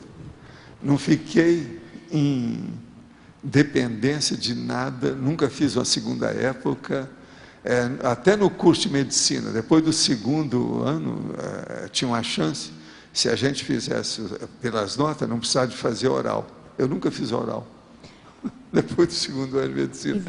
Então, e outra coisa, trabalhando sem parar. Então, isso me ajudou demais. Toda a tua vida você tive essa conexão com a monja até hoje, né? Sempre foi. Não, e não é isso. Com o passar do tempo, eu vi que aquelas minhas processos daquele sonho, você está entendendo? Que era, vamos dizer, praticamente rotineiro comigo, que aquilo era ela. Com o tempo eu vi a saber que era uma despedida que eu sempre fazia. E depois eu descobri o lugar onde é que foi. Era na Inglaterra. Eu passei lá no lugar. Ainda tem umas árvores, quando até a última vez que eu estive lá, as árvores ainda estão vivas lá até hoje. Aquilo é a despedida agora. Isso tem alguns séculos. Foi por isso que eu falei lá. Eu encontrei uma árvore que tinha mais de 1000 anos. Valdo, você sabe se a monja ela tive alguma relação com a monarquia ou não? Não, a relação teve, né? Todo mundo que morava lá nessa época tinha relação com monarquia, não tinha jeito. Essa da despedida que eu estou falando. É tanto que aquilo que ela estava saindo era uma espécie de um tilbury, que ela ia com o homem, que ia com ela, e eu ia ficar. Você está entendendo? Agora tinha uma estrada com as árvores todas. Agora aquilo era recorrente. Eu sempre lembrava daquilo. E aquilo me dava aquela coisa dentro de mim. Um negócio assim, de meio termo. Ao mesmo tempo que era agradável, era desagradável. Você está entendendo? Devido ao processo do farewell, da despedida, uma coisa qualquer. Eu não era bom, mas ao mesmo tempo era bom. Eu gostava de lembrar. Você está entendendo? Vê se me entende. Eu mesmo virava para mim e falava assim, vem cá, até que ponto que isso é masoquismo? É masoquismo? Não é. Como é que é isso? Eu não entendia nada. É que você tinha, né? Agora, foi a maior surpresa um dia que eu estou na Inglaterra, quando eu passo no lugar e vejo, opa, é isso aqui. E eu não estava pensando nisso, mas foram eles que me levaram lá. Aí eu desci, fui lá, vi o lugar, entrei dentro de um troço que tinha, está tudo diferente, né? Não é aquilo. Mas você vê que a estrada, eu pude fazer o cenário perfeito, onde é que tinha, que passou aquela espécie de tilbury, que andava lá, e eu fiquei aqui, o negócio ficou lá, tudo bonitinho. Tudo na Inglaterra. Agora, com isso, eu fui localizar que era a monja. Você está entendendo? Então, eu localizei a monja como sendo aquela cara que aparecia. Vi o processo da monja nessa minha recorrência. Vi os problemas que ela me ajudava sempre que o negócio aparecia. E depois o processo dela sair comigo, foi até que eu expus uma delas lá, aquela lição de fraternidade. Mas ali eu ainda estava boba ainda, né? Não sabia todas as coisas, porque eu pensava que ela já tivesse dessomado, entende? E ela estava viva. Isso aqui foi o pior da história. Agora, foi uma dos nossos amigos aí, que chegou para mim e falou assim, ó, você já pensou se ela estiver no corpo? Você já pensou essa hipótese? Eu disse, não, nunca pensei nisso, não é possível, né? Assim, olha que às vezes é. Agora, ela ficou assim, tão cheia do negócio, que na hora que ela foi, dessomou mesmo, ela apareceu e fez a projeção do adeus para mim, se despediu, falou assim, agora não vou aparecer, agora eu vou fazendo outras coisas. Agora você veja, ela bancou para mim uma verdadeira mãe extrafísica. Agora, foi por isso que a minha mãe depois pediu para ir ajudar o Chico, porque o Chico tinha sido minha mãe. Minha mãe sabia disso. Então, na história, aí são 3 mães. Agora, por isso que eu falo que esse negócio de mãe é uma das coisas mais sérias que tem. Quando a gente tem uma mãe boa. O que tem aqui de gente que tem mãe esquisita não está no gibi. A minha foi fora de série. Você está entendendo? Isso é raro. É uma das coisas mais sérias que tem. Gente, é da mãe que a gente nasce. Nós somos prolongamento das mães. Isso é um negócio seríssimo. Mas então, em tese, a monja tinha uma relação com o Chico também, né? Aqui, ó. Foi assim que as consciências na psicografia queriam que eu recebesse tudo quanto era coisa. Porque o Chico já tinha esse negócio de implicância com mãe. Ele recebeu da mãe dele, vocês sabem. Carta de uma morta é da mãe dele. Agora, por isso que depois eu recebi de coração para coração, que é uma mãe falando para outra. Você está entendendo? Por quê? Me pediram, falaram assim, ó, você tem uma opção de coisa com mãe. Agora, eu ficava calado com isso, não falava nada, por causa da minha mãe que estava viva, né? Aquele negócio todo. Agora, a minha mãe sabia. Foi a minha mãe que pediu para ir ajudar o Chico. E ela sabia que o Chico tinha sido minha mãe na outra vida lá. Entende? Agora, outra coisa. A monja morou lá. Mataram. O Chico e eu moramos lá. Sim. Você está entendendo? Esse foi o motivo que eu quis levar o Chico lá. Mas a gente não podia falar muita coisa, porque ele estava muito comovido, cheio de coisas, e aquilo podia atacar. Ele tinha angina. Mas ele tive retrocognição lá ou não? Não, ele não tinha retrocognição de nada, ele ia tudo assim. Mas queria saber tudo. Foi assim que a gente foi estudar aqueles negócios lá da nossa amiga, ver se não achamos a sepultura que ele queria ver. Foi uma coisa. Agora, então, quando vocês viajaram a Mataró, a monja estava viva, estava lá. Olha, Em tese, sim, Valdo, né? Pela época. Mas como é que eu ia saber? Mas ela estava lá. Eu sabia que ela tinha um processo morisco. Sim. Você está entendendo? Morisco. Devido ao processo dela, mas não sabia mais coisa. Agora, ela ajudou a gente. É tanto que a viagem foi muito boa para o Chico, as coisas todas para mim, aquilo ajudou muito. Agora, o que a gente, vamos dizer, lastimou, foi o negócio dos amigos que a gente queria falar, e o cara que estava lá para morrer, e eles não permitiram contar, porque o Opus Dei não deixou. Agora, Valdo, o negócio estava em plena ditadura. Se a monja tinha o processo morisco, o Chico Xavier era a Joana La Louca. A Joana La Louca era filha da Isabel a Católica, que foi a maior responsável da expulsão dos moriscos na Espanha. Você viu como é que é o negócio? Tudo tem relação, mas eu não sei quais. Mas que tem relação, tem. Com certeza. Agora, ela, por exemplo, morisca desse jeito. Agora, ela parecia ser das mulheres tipo sufi, mas não era sufi. Ela, na verdade, era morisca, já não sabe o quê. Mas não era sufi, não. Mas a cara, aquele negócio que ela usava, aquelas coisas, é de sufi. É o sufismo. Entende? Os sufistas. Agora, o problema, eu falava assim, ó, não me interessa o que é, me interessam os resultados aqui. Vamos fazer assistência com aquilo que a gente pode. Eu sempre pensei assim. Então a gente passava por cima, vamos em frente, vamos ver o que dá. Agora, com o passar do tempo, quando ela veio se despedir de mim, eu já sabia tudo, já estava com toda a ficha na mão. Já sabia tudo o que tinha acontecido, por quê, de que modo, como é que era e tal. É a vida, né? Por isso que eu falo, para psiquismo a gente tem que estudar muito, para ver onde a gente chega. Gente, agora tem aqui umas perguntas.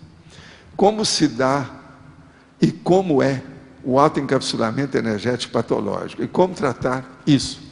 Olha, o patológico, quando existe, é um processo de sempossessão, ou possessão completa. A pessoa está possuída por outro, que domina as energias e não deixa nada chegar perto.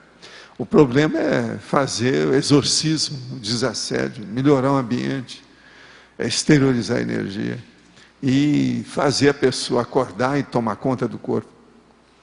Estou em São Paulo, pedi demissão do meu trabalho, pois estou indo para Foz. Já havia pedido demissão 30 dias atrás, mas acabei voltando atrás. Essa é a segunda vez que peço e não vou voltar atrás. Todavia, a minha chefe, que me considerava uma das melhores funcionárias, sempre me encheu de elogios, está muito arisca comigo. Ontem, ela até gritou comigo, sem demonstrar real motivo para isso. Quer saber o que posso fazer para melhorar essa energia negativa que está se acumulando entre nós? Olha, exterioriza a energia e abençoa a pessoa, melhora aí o ambiente, né? Eu volto pensando, não tem jeito. Olha o que você faz. Abençoa, esfria o assunto, mas é um mimo, dê um presente, alguma coisa. O fato de assistir a tertúlia pela internet pode causar interferências positivas, é claro. No holopensiano do local onde está sendo assistido, depende das pessoas. O apartamento, local de trabalho, etc. Certamente, a depender do nível de abertura de cada consciência. Olha, tudo isso é possível. Onde se trabalha com energia, tem disso. Não é só por causa da tertúlia, não. Isso é normal. Se você entrar em onda com a outra pessoa, sempre você vai estar lá, é afinidade, tem contato. Na metade dos atendimentos, eu conseguia saber, antes do professor falar, se o assistido tinha ou não bloqueio, através das informações da energia. Porém, eu não senti o referido bloqueio em mim. Também aí está querendo muito. A gente não pode estar... Já pensou, eu vou distribuir o câncer amanhã, às 9 horas da manhã. Não posso, né? Pelo que entendi, eu deveria sentir em mim o que o assistido está passando. Poderia aprofundar essa etapa e eu ainda não consigo realizar.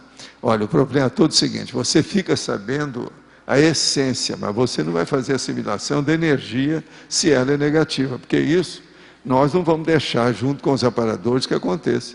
Porque senão, em vez de ajudar, está piorando. Você entra no bom, na sobremesa, mas no prato amargo, você não entra. Esse é que é o caminho. Agora, ó, fica de olho nas coisas até que ponto que você percebeu. E olha também qual que é o seu estado, a hora que você assimila a energia do campo. Como é que é o estado? O que você sente? Qual a sensação? De que modo que é? Anota isso tudo, que é assim que você vai desenvolver o processo da sinalética. O que deve ser feito após exteriorizar a energia para alguém que tem assédio? Já cheguei a me sentir alterado por até 2 dias após a assistência. Tudo que faço é instalar o EV antes de dormir. Olha, instala o EV várias vezes por dia até você limpar tudo, mas tem que fazer a desassimilação. Você tem que ajudar os outros, mas tem que aprender a desassimilar, porque senão você fica com ressaca da energia. Isso aí é negativo. Fui diagnosticada na segunda-feira com uma infecção generalizada, sendo o centro os rins. Desde então, estou de cama e tomando antibiótico. Me chamou a atenção de que nunca tive esse tipo de enfermidade nessa gravidade. Num processo de doença física intensa, pode haver existido a falha de encapsulamento consciencial? Você poderia me dar algumas dicas para que eu possa minimizar os efeitos físicos secundários que possam vir desse episódio? Como estou me percebendo energeticamente mais debilitado, o que poderia fazer para minimizar essa condição? Escuta, você quando veio aqui, o que eu falei para você? Você estava muito magra e muito fraca. Precisava de melhorar a sua munição de boca. Eu ainda brinquei com você. Eu falei isso tudo aqui, antes. É verdade ou não é? Falei tudo. Você estava aí, ela estava macérrima, muito magra demais. Eu falei assim, ó, você está até mais envelhecida com isso. Você está a bici, a magrela.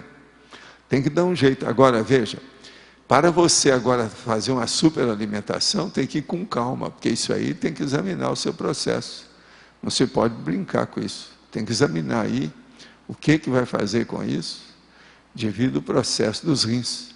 Então tem que ser com o médico. Agora, logo que você puder, pergunta para ele quando é que você pode ter o levanta-cadáver, a munição de boca, como eu falo, comer comida forte, para fortalecer e aumentar a sua imunidade, sua imunologia, aumentar a resistência do corpo.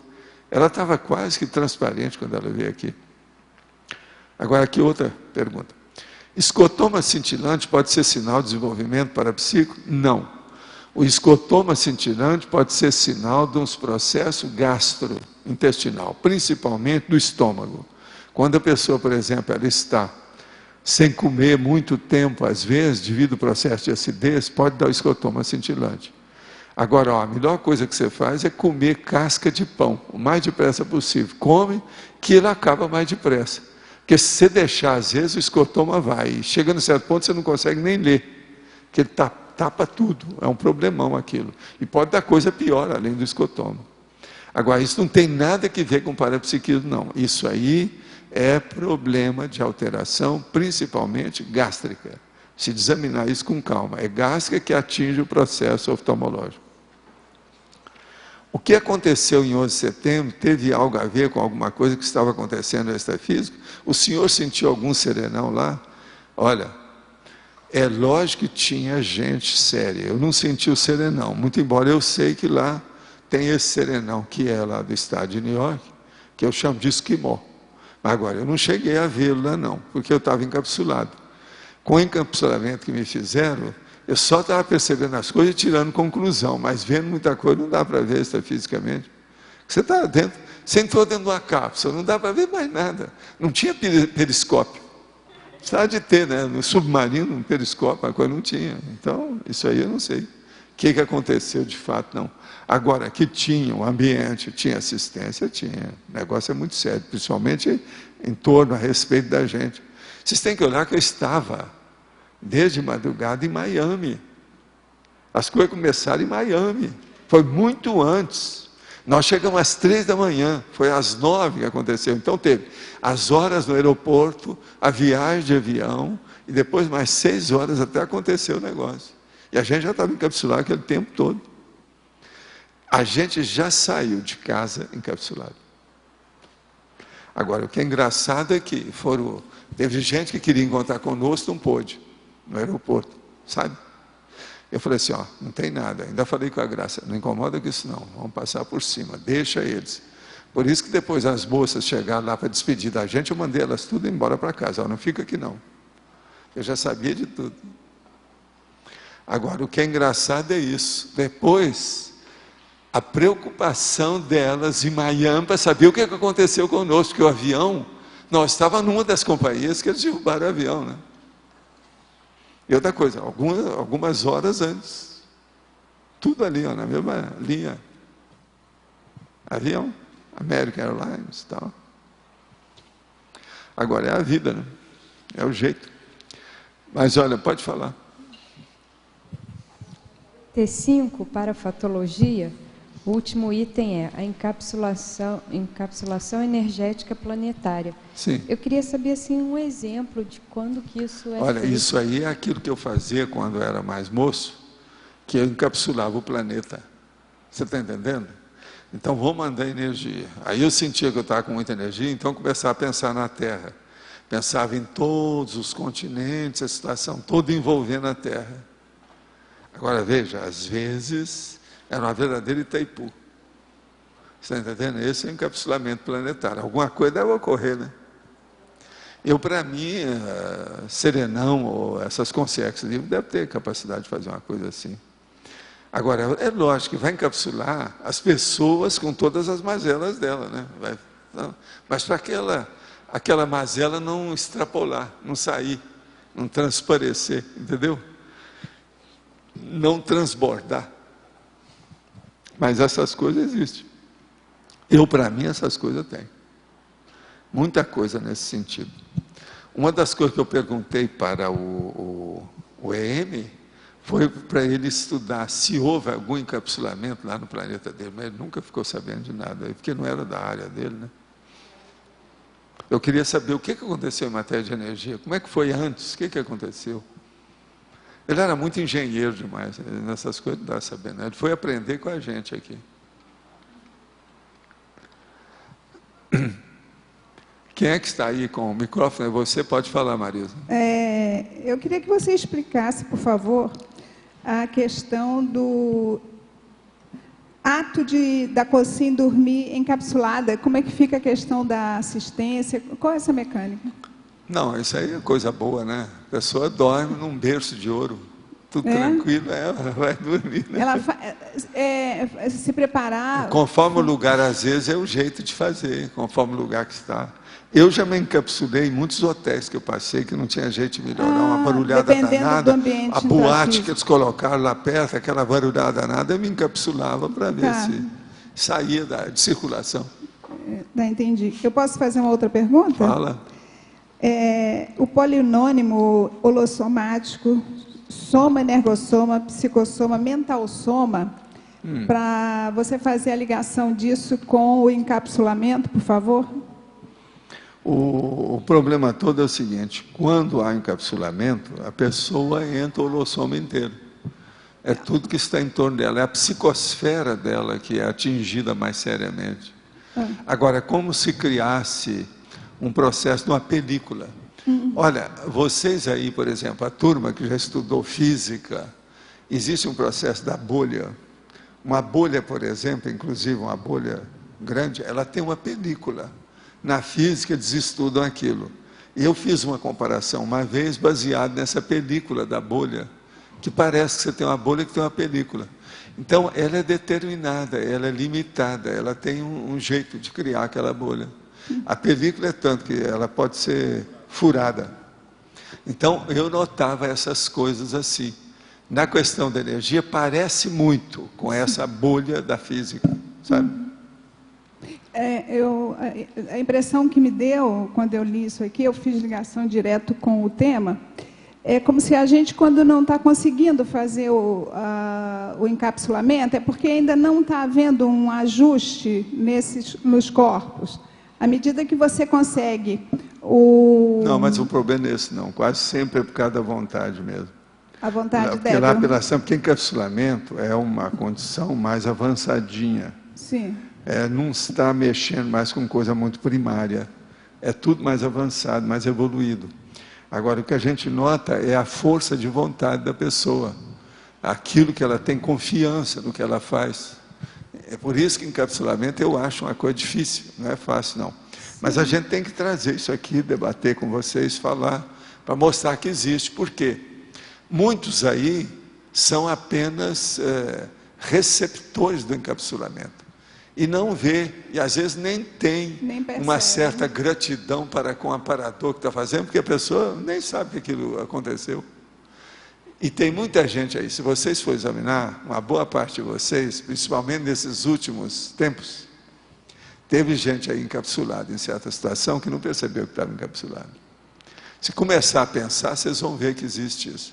Então, esse verbete já vale a pena, pelo menos para chamar a atenção para essa realidade, para os jejunos, você está entendendo? Os noviços, o povo que está engatinhando com esse processo. Então, vale a pena pensar no assunto. Mas olha, muitos de vocês, se for começar a pensar, é capaz de esclarecer a opção de fato de vocês. Aqueles que anotam tudo no computador, vê se não tem alguma coisa nesse sentido. Olha para a geopolítica do assunto. Às vezes tem alguma coisa aí, por aí, entende? Professor Valdo, B, Sim. aqui. O encapsulamento pode evitar a assistência, assim, a pessoa se encapsular de uma tal forma que não vai mais conseguir assistir, ela se fecha? Não, tudo é possível fazer, mas, por exemplo, o que dá às vezes é uma pessoa, por exemplo, vamos encapsular um doente. Ele está no meio de uma série de doentes no hospital. Eu fazia isso com meus doentes. Eu encapsulava o cara no leito hospitalar. Você está entendendo? Ele fica isolado ali. E quase sempre ele dorme, ele descansa, ele repõe, ele se refaz. Isso melhora muito, entende? Para tirar a pessoa daquela circulação. Principalmente uma enfermaria que tem aquela opção de cama, tudo um ao lado da outra, você está entendendo? Isso aí, às vezes, eu fazia isso calado. Agora, por isso que tinha colega meu que chegava e falava assim, vem cá, me ajuda aqui com o meu doente aí perto do seu.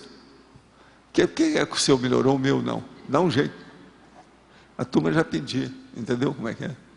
E uma outra situação que eu pude vivenciar foi trabalhar em escolas em ambiente muito violento. E essas escolas eu percebia que ela tinha um Pois é, mas agora isso aqui é o negócio que o povo chama de corpo fechado. Mas é isso que eles fazem. assim... Agora, veja, esse corpo fechado também, uma coisa que eles gostam de falar é a aura da saúde. Às vezes a pessoa está com a aura da saúde, às vezes tudo isso é encapsulamento. Mas até a escola, não é só o... Qualquer lugar. Olha, um dos lugares piores que tem é a Zona Boêmia, onde tem prostituição. Eu trabalhei nisso, para ver como é que era, examinar, ver tudo isso. E saía bonitinho, certinho, sem nada. Entendeu? Porque estudo é que é difícil. Agora, hospital, Zona Boêmia e área de farra, essas farras tipo de carnaval, por exemplo. No Rio de Janeiro, por exemplo, eu fui na Estudantina, eu fui lá naquela turma que só aparecia na quarta-feira de cinzas, você está entendendo? Braba. Eu fui nesse tudo para examinar como é que era. Agora, a Estudantina, por exemplo, na época que eu fui, na década de 70, o ambiente era um negócio terrível. Eu não estou falando de outros bairros, que eu frequentei, por exemplo, lá, aquele da Lagoa, o Monte Líbano, eu ia tudo antes, eu via os negócios antes de haver o desfile das fantasias, eu entrava para ver a situação, como é que era. E outra coisa, levava gente comigo, às vezes tinha americanos que tinham vindo, que eram meus amigos, para mostrar para eles como é que era. Agora, às vezes eu estava sempre encapsulado. Aquele baile, por exemplo, do Copacabana Palace, encapsulava tudo. Agora, por exemplo, às vezes eu levava uma pessoa e a pessoa era medrosa, ou eu notava que tinha algum processo de energia brava. Daquelas pessoas, por exemplo, que chora à toa quando vê novela, um negócio desse. Então, o que eu fazia? Mexia na energia bastante com aquela pessoa, encapsulava e ela ia para o carnaval. Aí era o jeito. Porque senão ia acontecer algum quiprocó, alguma coisa nesse sentido. Agora, tudo para fazer pesquisa. Nós vamos fazer outra coisa. Uma vez eu fiz um bloco de fantasma. Nós eram várias pessoas, tudo com fantasma, vestido de fantasma, da cabeça aos pés. Ninguém sabia quem é que estava ali. Agora, ali tinha homem e mulher. E aquelas roupas tudo, tipo moda godê, grandona. Ninguém sabia o que era. Agora, o negócio, isso aí foi um sucesso. Agora, tinha gente que nunca tinha vindo ao Brasil a primeira vez para ver aquilo. E tinha que fixar o negócio para ficar no lugar dos olhos, porque esse não podia faltar, né? Tinha que ver. Então era um negócio. E outra coisa, todo mundo fazendo fila indiana, um atrás do outro, não podia escapar. E eu contando o povo, como é que é? Quantos são? Como é que é? Agora, tudo para ver como é que o povo reagia. Agora, uma vez nesse meio, tinha até um repórter no meio, que veio dos Estados Unidos, que era amigo nosso lá, sabe? Para ver como é que era o negócio do carnaval. Agora, fantasma é uma beleza, ninguém sabia onde você passou. E bloco de rua, você ia para todo lado. Agora, foi nesse que aconteceu aquele negócio que eu falei da dona americana que ficou lá apertada. Aí nós fomos, o bloco, a indiana lá, fomos lá para ver. Quando chegamos, tinha uma fila que tinha 1000 pessoas para entrar no banheiro. Falei assim, não dá. Então aqui o jeito tem a técnica. É a técnica de fazer a rodinha. Vamos fazer a rodinha. Aí escolhemos o lugar, perto do canteiro, etc. Ó, fica aí que todo mundo fica de costa aí. Todo mundo ficou de costa. Em plena rua. Professor Valdo. Mas num canteiro. Né? E ajudou, né? Ajudou. É aquele negócio daquele médico que teve aqui, falou assim, não, eu vou ajudar. É. E qual que é a relação, então, desse encapsulamento com a parageopolítica que o senhor está mencionando? Para o quê?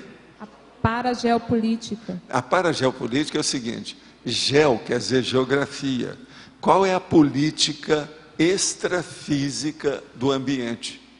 Como é a sua parageografia? Como é que é a geografia extrafísica, a multidimensional? Como é que isso funciona? Então, por exemplo, o encapsulamento tem nisso, a forma holopensênica está nisso, a psicosfera está nisso, sua base física está nisso, sua alcova energética, blindada energeticamente, está nisso. O local, por exemplo, que a pessoa faz, a TENEP está nisso. A parageopolítica entra nisso tudo. Eu preciso de ver o que se passa. Agora, ó, em matéria de parageopolítica, das coisas mais evoluídas que tem, é o FIEX. Só para você pensar. Aí você vai ter uma ideia de como é que isso funciona. Olha, eu vou passar para vocês que está na hora, né? Tá certo? Obrigada.